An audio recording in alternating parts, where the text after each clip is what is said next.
হযরত আনাস রাদিয়াল্লাহু তাআলা আনহু তিনি বললেন, ইয়া রাসূলুল্লাহ, তিনি কিন্তু এই হাদিসের রাবিও কিন্তু তিনি হযরত আনাস রাদিয়াল্লাহু তাআলা আনহু থেকে হাদিস বর্ণিত। তিনি বললেন, আমি আমার নবীকে বললাম, নবী গো, আমি আপনার শাফায়াত চাই গো। নবীজি বললেন, থেকে শাফায়াত করবে? ইয়া রাসূলুল্লাহ, ইয়া হাবিবাল্লাহ, নবী নবী গো, আপনি যে আমাকে শাফায়াত করবেন, আমি আপনাকে কোথায় খুঁজে পাবো?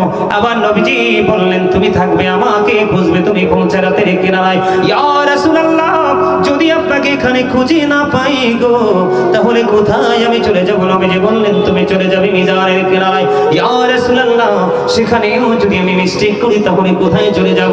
আমার নবীজি জানিয়ে দিলেন, ওখানেও যদি তুমি মিস করো তাহলে তুমি চলে যাবে হাউজে কাউসারে। আমি তিনটা জায়গায় আমি নবী থাকবো।